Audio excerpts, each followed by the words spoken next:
Pinagpalang araw po ng Huwebes, mga magulang, mga kapatid at mga anak kay Kristo Jesus. Kumusta na po ang bawat isa? Dalangin ko po na tayo ay nasa mabuting kalagayan, gayon din po ang ating mga mahal sa buhay. Nasaan man po tayo po ay sana magsama-sama upang magbulay-bulay ng may pananabik sa salita ng ating Panginoon. Sapagkat ang salita po ng ating Panginoon ang siyang papatnubay sa atin. Ang title po ng devotion natin sa umagang ito ay Rooted to the One That We Cannot Live Without. Dito lamang po sa morning devotion natin, si Jesus ay kasama.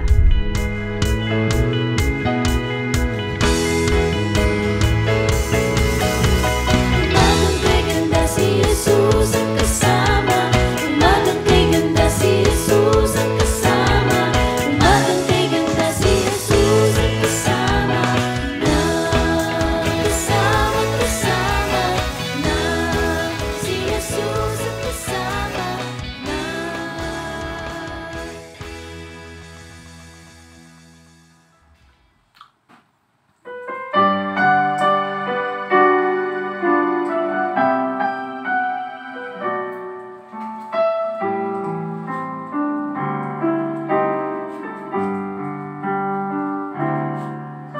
Ako ay bibigyan ng pagkakataon,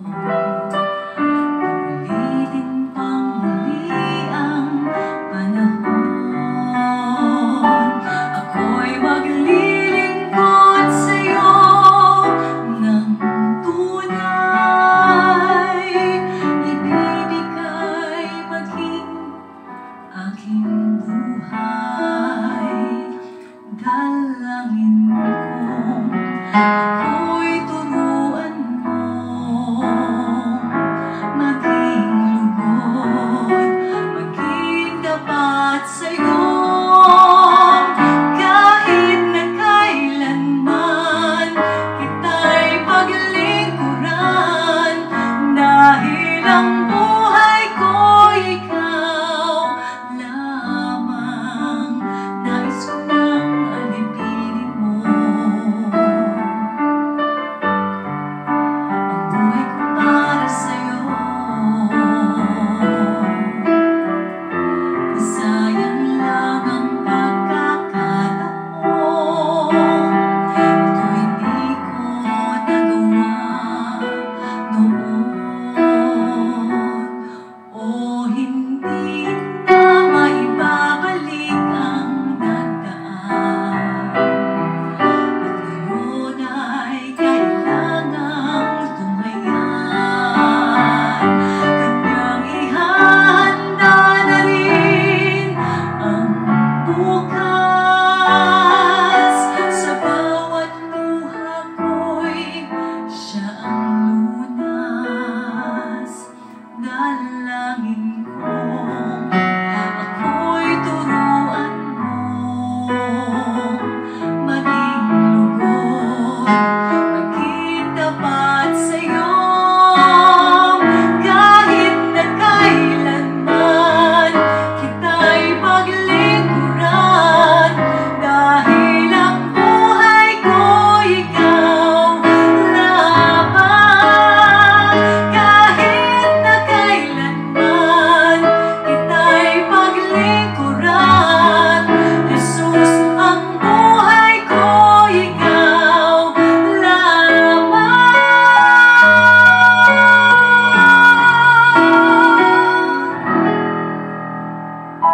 Praise the Lord! Maraming salamat po, Maestro Jonel and Donna Capili, sa napakagandang awit at pagkakaawit na inyong inihatid.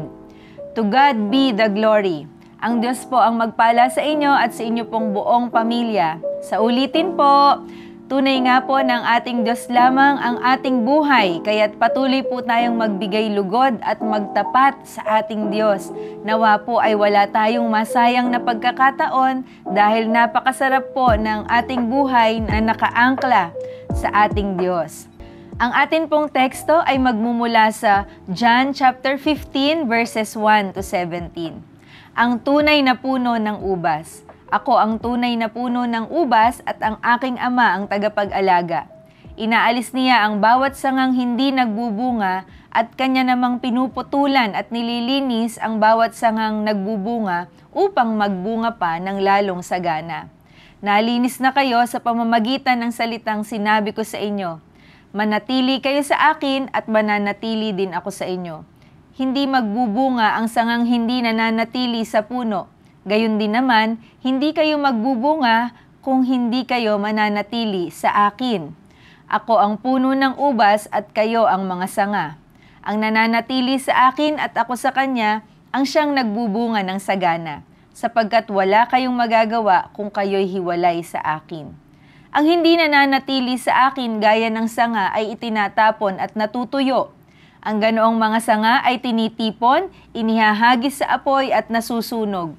Kung nananatili kayo sa akin at nananatili sa inyo ang aking mga salita, hingin ninyo ang anumang nais ninyo at matutupad iyon para sa inyo.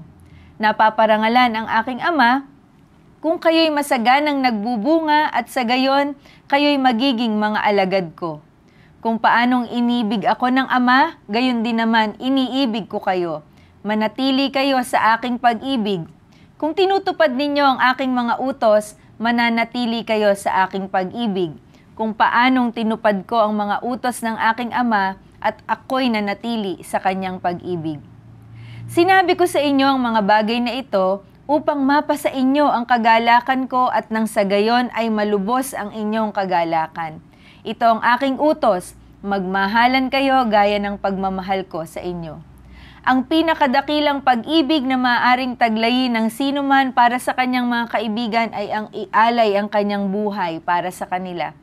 Kayo'y mga kaibigan ko kung tinutupad ninyo ang aking mga utos. Hindi ko na kayo itinuturing na mga alipin sapagkat hindi alam ng alipin ang ginagawa ng kanyang Panginoon. Sa halip, itinuring ko kayong mga kaibigan sapagkat sinabi ko sa inyo ang lahat ng narinig ko sa aking Ama. Hindi kayo ang pumili sa akin, ako ang pumili sa inyo. Hinirang ko kayo upang kayo'y humayo at magbunga at manatili ang inyong bunga. Sa gayon, ang anumang hingin ninyo sa Ama sa aking pangalan ay ibibigay sa inyo. Ito nga ang utos ko sa inyo, magmahalan kayo. Pinagpala po tayo sa pagkabasa ng kanyang mga salita.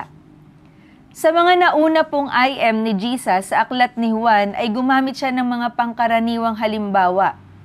Katulad po ng I am the bread, the light, the door, the good shepherd, the resurrection and the life, the way, the truth, and the life.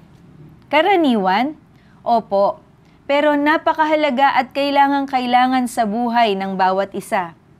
Maging sa teksto po natin sa umagang ito, ang claim po ng ating Panginoong Jesus, I am the true vine. Ako ang tunay na puno.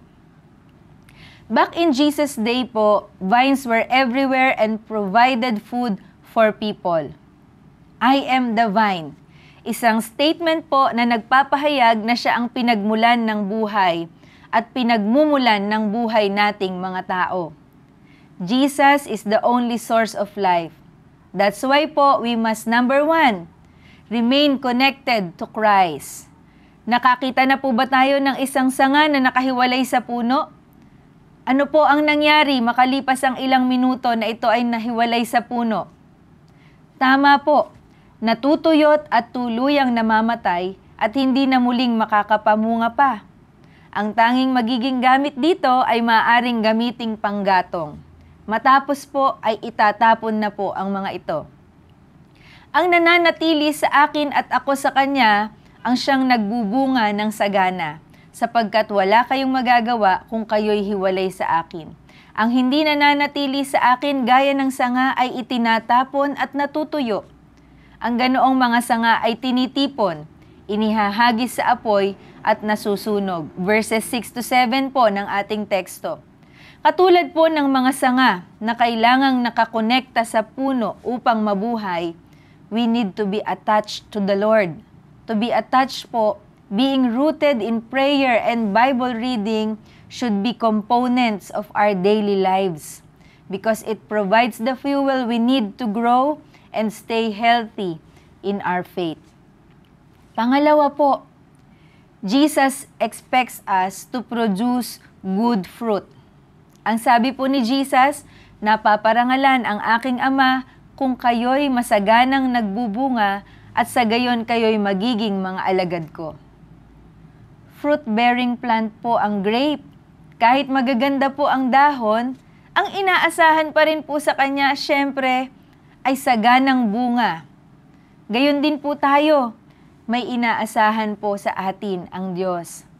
Hinirang ko kayo upang kayo'y humayo at magbunga, at manatili ang inyong bunga. Hindi po basta bunga, kundi mabubuting bunga po, at mga bungang nananatili. Bunga mula sa pagsunod sa salita ng Diyos at sa pangunguna ng banal na Espiritu. Ang mga bunga po ay nagdudulot ng pagpapala, hindi po ba? Kalusugan, kabusugan, nourishment sa nakakatanggap nito. Gayon din naman, kung tayo po ay namumunga, tayo po ay nagdudulot ng pagpapala, tulong, pagkalinga sa ating kapwa. At higit sa lahat, napaparangalan ang ating Diyos sa pamamagitan ng ating bunga at nagiging patunay po ang mga bunga na iyon na tayo ay mga alagad niya. Hindi po natin pababayaang hindi mahayag ang kabutihan ng Diyos sa pamamagitan ng ating mga buhay. Pangatlo po, most of all, He wants us to love others as He loved us. Napaka-remarkable po kung paano tayong minahal ng ating Diyos. Pag-ibig po na walang katapusan, ito po ay personal, hindi kayang sukatin at higit sa lahat, hindi nagbabago. Mga magulang, mga kapatid, tumanggap po tayo ng napakadakilang pag-ibig mula sa ating mabuting Diyos. Tulungan nawa niya tayo na mahalin din ang ating kapwa tulad ng remarkable na pagmamahal niya sa atin. Ito ang aking utos, verse 12. Magmahalan kayo gaya ng pagmamahal ko sa inyo. Let's abide with the one that we cannot live without. And that is our Lord and Savior, Jesus Christ. With that po, we enable His life to flow in and through us. Then, we can bear fruit. Fruit that will honor the Father. Sa pagsasabi po ng Panginoong Jesus ng kanyang I am, nawa makatugon din po tayo ng Lord, I am yours. Lagi nawa tayong nakakonekta sa tunay na puno ng ubas at pasakop po tayo sa tagapag-alaga. Kung tayo po ay nasa ilalim ng pangangalaga, tayo po ay siguradong lalago. Hindi po natin masasabi ang mga katagang hindi tayo lumalago. Dahil ang nag-aalaga ang Ama. Nakatitiyak tayong tayo ay mamumunga, bungang nananatili at nagiging pagpapala sa iba. Sagana ang pagmamahal na maibibigay natin sa ating kapwa. Tayo po ay sama-samang manalangin. Aming Diyos, salamat po sa mensahe ninyo sa umagang ito. Tulungan po ninyo kaming palagian, manatili na nakakonekta sa iyo, O Diyos, sapagkat kung wala ka po, wala po kaming magagawa. Ina-acknowledge po namin, Panginoon, ang iyong kapangyarihan sa aming buhay at tuluyan kaming nagpapasakop sa iyo. Pangalagaan po ninyo kami. Patawarin niyo po kami sa mga panahong nangunguna kami sa iyong mga salita. Hindi kami nagpapasakop sa ilalim ng iyong pangangalaga. Tulungan niyo po kami, Panginoon. Nawa makita nawa ang bunga namin, Panginoon. Bunga ng pagsunod, bunga ng pakikinig ng iyong salita, bunga ng kaligtasan na tinanggap namin sa iyo, sa aming pamumuhay, sa aming pagsasalita, at sa aming gawa, upang maparangalan ka. Lagi niyo pong ipaalala ang layunin ng aming buhay. Ito ay ang magbigay karangalan sa iyo. Salamat po, O Diyos, sa iyong dakilang pag-ibig. Tulungan niyo po kaming ipasa ito sa iyo. Bilang isang iglesia din, Panginoon, magmahalan kami. Dahil kami po ay nauugat sa iyo. kung kaya't aapaw po ang pag-ibig namin sa isa't isa. At sa bawat taong ilalapit ninyo sa amin. Ito po ang aming panalangin sa pangalan ni Jesus na aming Panginoon at tagapagligtas. Amen. Ngayon naman po, batiin natin ang mga may kaarawan. Happy birthday po! Pagpalain kayo ng Panginoon. Ganon din po ang mga nagdiriwang ng anniversary ng kanilang kasal. Happy anniversary po at marami pa pong taon ng matatamis na pagsasama ang inyong pagsaluhan kasama ang ating Panginoon. Kung kayo po ay na-bless sa ating morning devotion, feel free po na i-share ang ating devotion. O kaya naman po itag natin ang ating mga kaibigan. Magandang umaga po sa ating lahat. Ito po si Deaconess Abby na nagsasabing kapag si Jesus ay kasama, buhay nating masaya at puno ng pag-asa.